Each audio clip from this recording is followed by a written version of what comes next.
si on rassemblait les chercheurs d'emploi et leurs compétences pour dynamiser leurs projets professionnels? Pour en parler, j'ai rencontré Véronique Marguet, adhérente, ancienne présidente et aujourd'hui toujours membre du conseil d'administration de l'association Force Cadre, basée sur Agroparc à Avignon. L'association Force Cadre, c'est une association qui a été créée il y a 25 ans par un groupe de cadres qui s'est retrouvé à être à la recherche d'un emploi. Et ils se sont dit, en fait, ça va être plus facile d'y aller ensemble. Et y aller, c'était aller au-devant des entreprises pour chercher du travail. Et donc, ils y sont allés en groupe et l'association est née comme ça. La première idée, c'est de permettre aux cadres en transition ou en recherche d'emploi de sortir de l'isolement. C'est-à-dire faire autre chose que rester chez eux à chercher devant un ordi, un téléphone et à être dans leur solitude. Donc pour sortir de l'isolement, l'association fonctionne avec une réunion hebdomadaire le lundi matin. Et c'est le moment de se mettre en route pour la semaine, de se lever, d'avoir une bonne raison de se lever, de commencer sa semaine en allant au contact des autres. Le deuxième levier pour l'association, c'est de mettre les cadres en situation de réussite. Donc pour ça, on leur propose de faire quelque chose, donc soit de partager leurs compétences, soit d'organiser un événement. Et en faisant cela, ils sont en situation de réussite. Et quand ils vont aller dans une entreprise, raconter ce qu'ils ont fait pendant ce temps de recherche d'emploi, mais ils peuvent accrocher, entre guillemets, à leur palmarès, quelque chose de réussi. Partager leurs compétences, ça veut dire savoir quelque chose et avoir envie de partager ce savoir auprès d'autres personnes. Par exemple, quelqu'un qui est un directeur financier, il sait ce que c'est qu'un bilan, il sait comment on peut voir qu'une entreprise est en difficulté ou en pleine expansion. Et il va profiter de ce moment de recherche d'emploi pour partager ses connaissances avec d'autres personnes qui en auront peut-être jamais besoin dans leur vie. Sauf que, en attendant, elles auront appris quelque chose. Et si elles vont signer avec une entreprise, elles peuvent aussi d'un coup d'œil voir avec qui elles vont signer, voir quel est l'état de santé financière, même si ce n'est pas du tout leur travail, s'ils sont simples, s'ils sont juste commerciaux, ils ne sont pas dans la finance. Pour autant, ça élargit leur culture de l'entreprise et ça aussi leur permet d'avancer d'une façon plus sécure sur le sujet. Alors pour rassembler toutes ces compétences, d'abord on fait connaissance le lundi matin, donc avec cette réunion hebdomadaire. Et ensuite on dit on va organiser des événements tout au long de l'année. Donc l'année est rythmée par à peu près 5 ou 6 événements qui sont en hiver l'Assemblée Générale, au printemps un afterwork sur un sujet qui intéresse les entreprises et donc un moment où on va faire venir les entreprises et leur montrer qu'on est capable d'aborder un sujet qui les regarde. Ensuite, on organise une soirée d'été parce que c'est important de faire la fête et que l'association, elle est riche de à peu près 900 cadres en 25 ans sont passés par l'association. On a les coordonnées de beaucoup d'entre eux. Beaucoup d'entre eux restent en contact, plus ou moins proches. Et du coup, là, c'est vraiment l'occasion de faire la fête et de se retrouver. Ensuite, à la rentrée, on organise un événement autour de l'emploi. Donc, c'est des cabinets de recrutement qui vont venir rencontrer des cadres, de Force Cadre et d'ailleurs, et des chercheurs d'emploi qui viennent aussi de la région, les rencontrer pour des entretiens rapides de 7 minutes qui vont permettre de ensuite choisir de se voir après plus longtemps. Et aussi, les cabinets viennent avec des annonces. En fait, ils ont des emplois à pourvoir et donc ils viennent un peu faire leur marché. Après, un peu plus tard, avant l'hiver, on organise une table ronde, donc là, plus sur un après-midi entier, sur un sujet plus profond. Voilà, en utilisant les outils d'intelligence collective dont Force Cadre est utilisateur depuis longtemps. Alors par rapport à toutes les structures qui existent comme Pôle emploi, l'APEC, les structures qui existent autour de l'emploi, l'association Force Cadre se positionne différemment, c'est-à-dire qu'on fonctionne vraiment qu'avec des bénévoles. On a une permanente à temps partiel pour garder l'esprit, pour avoir une certaine ligne, mais sinon, on est vraiment un fonctionnement de bénévole et ça change tout dans l'association. Être bénévole, ça veut dire bien vouloir et donc savoir ce qu'on veut bien faire et ce qu'on est prêt à faire. Ça veut dire que chacun va donner ce qu'il veut et ce qu'il peut. Et aussi, l'objectif étant de retrouver un emploi, l'association a cette particularité qui est que les gens s'en vont rapidement, le plus rapidement possible. On souhaite qu'ils s'en aillent Et en même temps, quand ils s'en vont, c'est un déchirement parce qu'on s'est attaché. Mais il faut que ce qu'ils ont mis en place soit pérenne. Donc on est très attaché à garder une pérennité dans tout ce qu'on met en place de nouveau. Pour garder cette pérennité, on a notre assistante qui est au bureau. Et elle est un peu, entre guillemets, responsable de la ligne administrative, en fait. Ensuite, pour garder cette pérennité, on a un conseil d'administration qui gouverne l'association et du coup qui est garant du fait qu'on va rester dans les... Moi, j'avais un peu dit ça, on va enfiler les bottes ou les souliers de ceux qui nous ont précédés pour continuer à marcher sur la route, mais en même temps sur la même route, quoi. Voilà. Pour garder cette pérennité, on va essayer de mettre en place des choses simples qui font que ces règles de fonctionnement vont nous aider à pas nous perdre. Le bilan qu'on peut donner à l'association Force 4 qui fête ses 25 ans maintenant, c'est déjà d'avoir tenu 25 ans et c'est une belle réussite. Ça veut dire que les uns et les autres se succèdent en essayant de maintenir la pérennité de l'association. Donc ça, c'est merci et bravo à tous ceux qui sont passés par cette association, impliqués ou pas, chacun à sa mesure est responsable de ça. Ensuite, les chiffres, on a à peu près, comme je le disais, 900 anciens. On a 200 bénévoles à l'année qui sont soit en poste, soit à la retraite, soit en recherche active. Chaque année, on accueille entre 60 et 90 nouvelles personnes à la recherche d'un emploi et qui retrouvent du travail à une moyenne plus rapide que la moyenne nationale. Sans doute grâce au réseau, à la bienveillance. Pour la plupart, retrouvent du travail à 98% dans la région.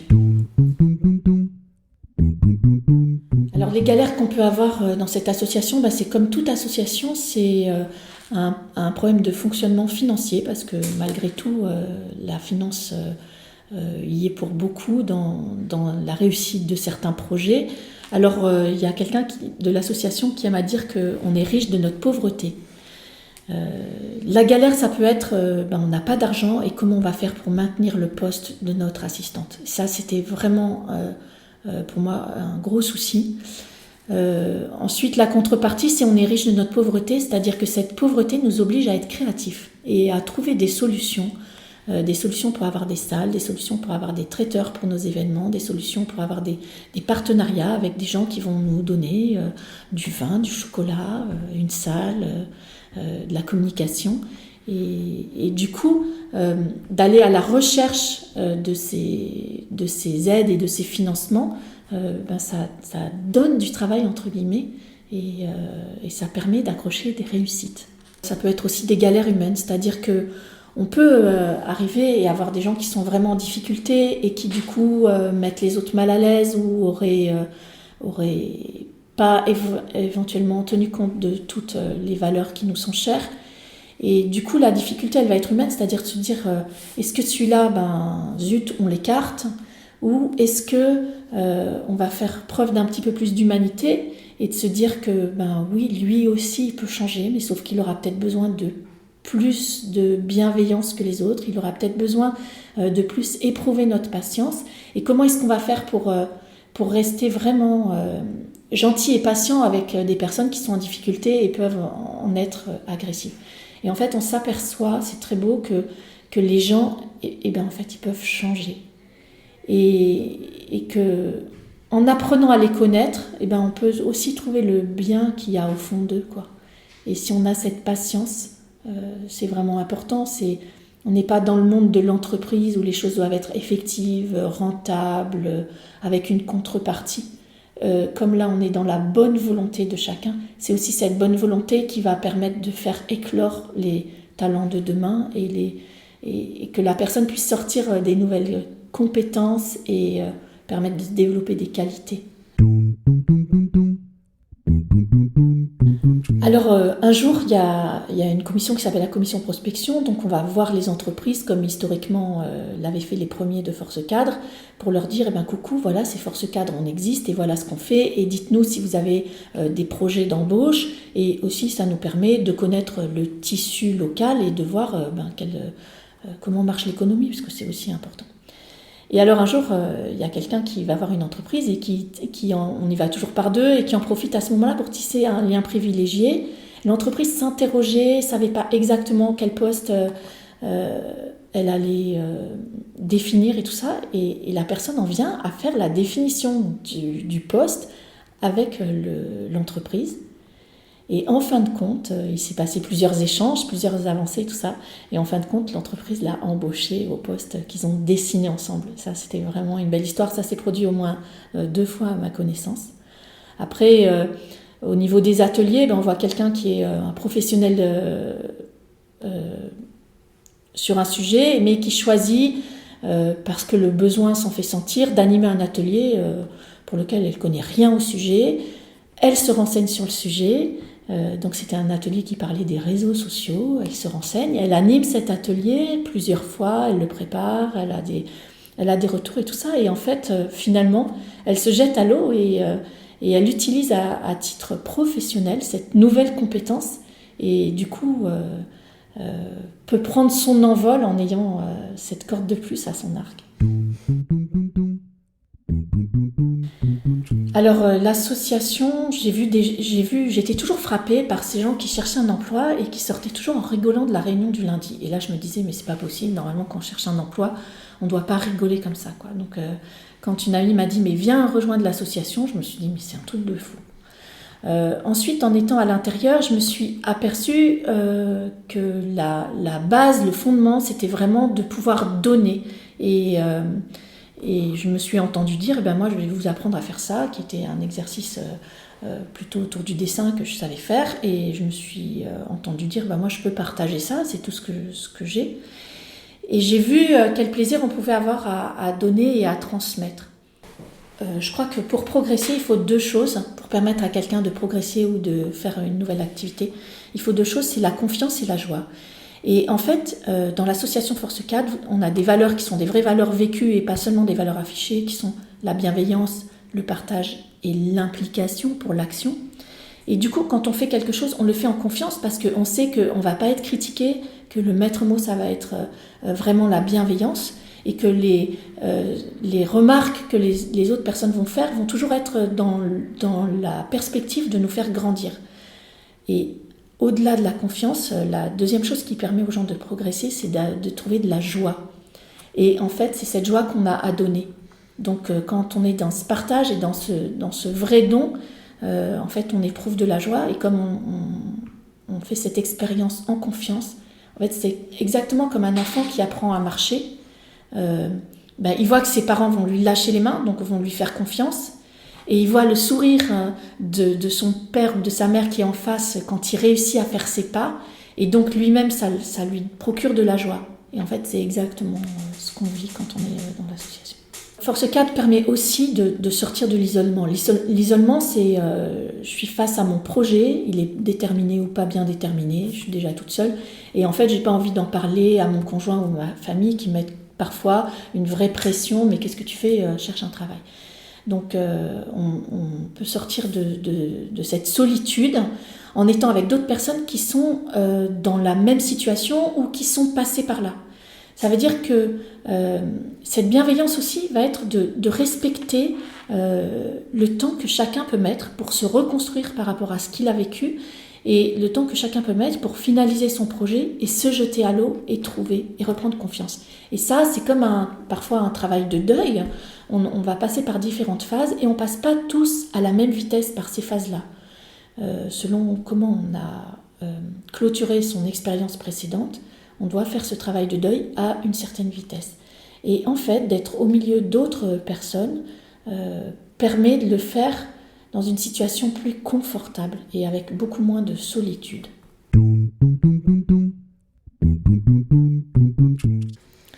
Les conseils que je donnerais à quelqu'un qui se retrouve au chômage demain, le premier conseil, c'est de ne pas rester seul.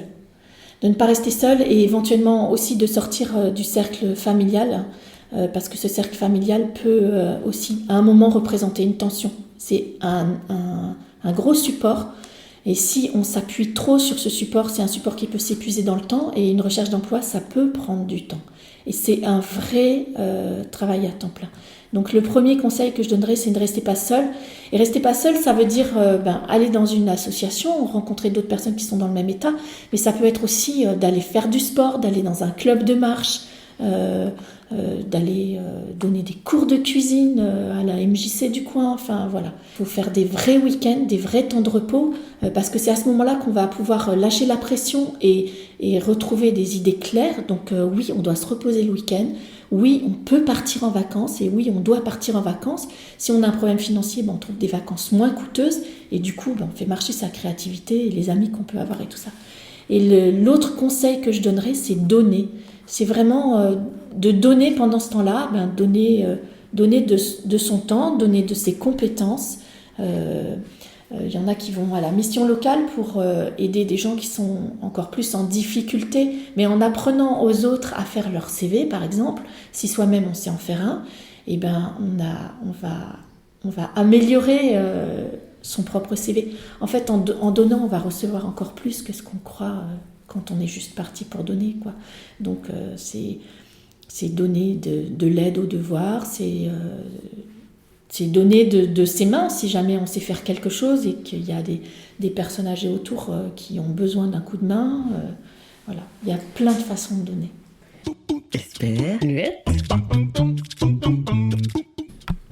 Alors, mon Esperluette, ce qui m'a inspirée dans cette association, quand j'ai pris d'abord, la première chose, c'est que j'ai osé y aller. Ça voulait dire que j'ai osé m'exposer à des réunions où il y avait 20, 30 personnes. C'était pas du tout dans mon tempérament. J'étais plutôt en confiance dans un cercle restreint. Quand j'ai accepté de prendre la présidence, il y a quelqu'un qui m'a dit, quelqu'un que j'admire beaucoup, qui m'a dit « mais tu verras, ça va te faire grandir ». Et je me suis dit je vois pas trop comment.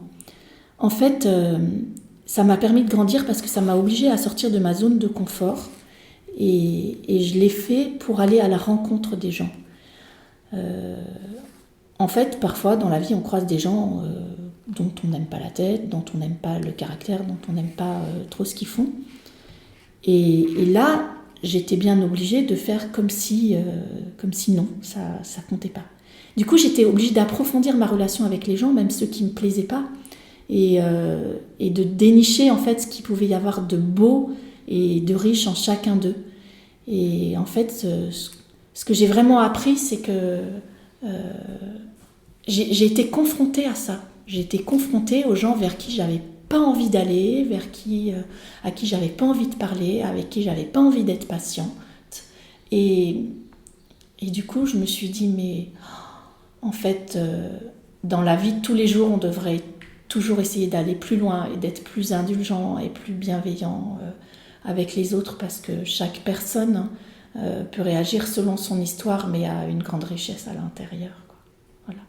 Et c'est une association, ça veut dire se mettre ensemble pour s'aider les uns les autres et s'entraider. Et voilà, donc je trouve que c'est vraiment une belle chose. Ça a dû m'adoucir, je pense. Esperluette.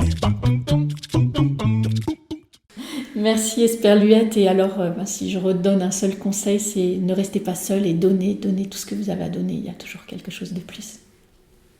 Merci Véronique de nous avoir prouvé que les périodes de transition professionnelle comme le chômage pouvaient être des moments constructifs et positifs. Vous pouvez retrouver toutes les informations sur l'association Force Cadre sur www.forcecadre, force au singulier et cadre au pluriel.org. Merci à RCF Vaucluse de nous avoir prêté une salle pour l'enregistrement de cet épisode.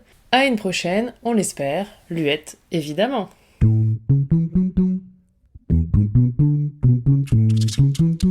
Esperluette.